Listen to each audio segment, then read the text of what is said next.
Hi everyone, in this video we will be learning how to crochet the crossed stitch. You can find the written pattern down below.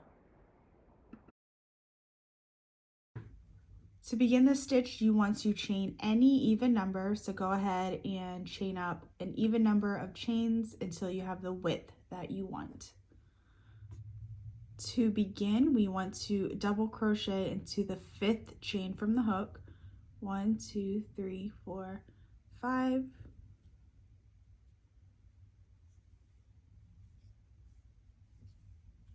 And then we are going to go back to the 4th chain from the hook and double crochet into there, but we want to double crochet behind the stitch that we just made. So I'm going to go behind this stitch, go into that 4th chain and make a double crochet. So we are just crisscrossing these double crochets. Next, we're going to skip the next chain and double crochet into the next chain.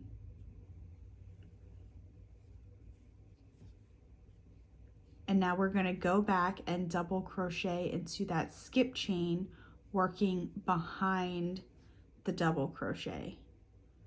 So I'm going to go behind the double crochet, go into that skipped chain and double crochet.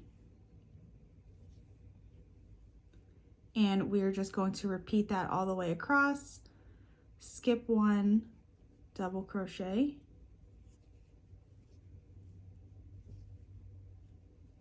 and then working behind the stitch we just made, double crochet into the skipped chain. Takes a little bit of finicking, but once you get that motion down, it won't be as difficult as the first couple times you do it. So again, skip a chain, double crochet,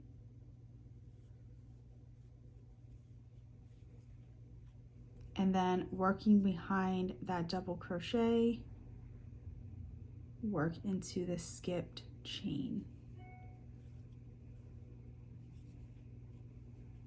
So go ahead and do that all the way down your chain. Here I am at the end of row 1. You should have 1 chain left. Go ahead and make a double crochet into that last chain. Chain up 3. And the beginning chains will act as a stitch throughout this pattern.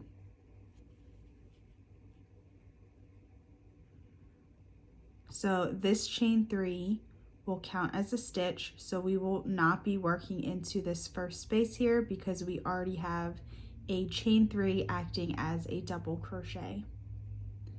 In this next stitch, we will be making a double crochet, and then we will be crocheting this crisscross pattern all the way across. So the way this pattern is set up is we have crisscross stitches, and we will have crisscross stitches in the next row as well, but they will also be offset by 1 stitch. So instead of doing a crisscross stitch on top of here, we're going to offset it by 1 by making a double crochet first and then crocheting into this stitch and then crocheting back into this skipped stitch. So skip, double crochet,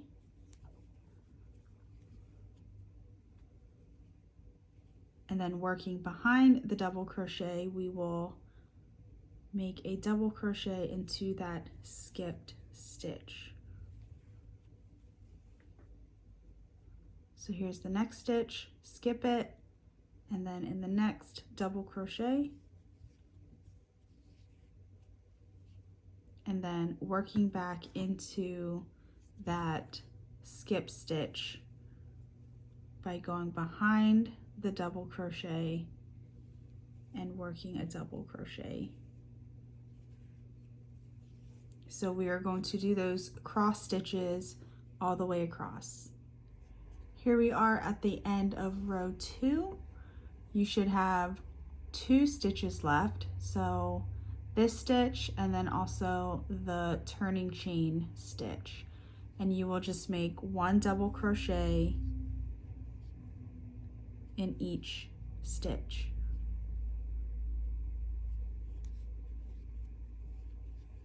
So we will end with 2 double crochets.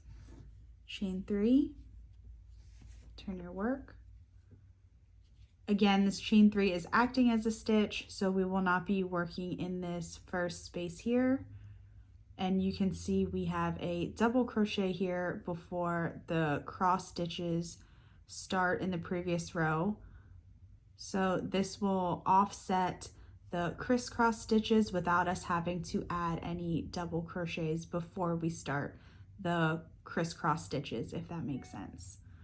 So we will skip this stitch, work into the next with a double crochet, and then work into the skip stitch by working behind the stitch. And there we will also make a double crochet. Skip, double crochet,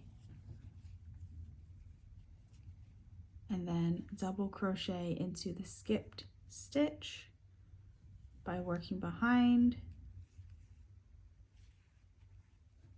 And we are going to do that all the way down the row. Here we are at the end of row 3. You should have 1 stitch left, which is the beginning chain.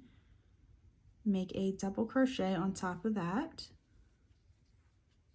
And then now you just have to repeat rows 2 and 3. So chain up 3, and essentially we are just making those crisscross stitches all the way across. You just have to make sure that you are offsetting it by 1. So with row 2 that we're repeating now, we want to start with a double crochet. So then when we start our crisscross stitches, they are offset by 1. So go ahead and repeat rows 2 and 3 to the height you need. And that is it. I hope this was helpful. I hope you learned something new in this video. And if you enjoy crochet tutorials, be sure to subscribe to my channel.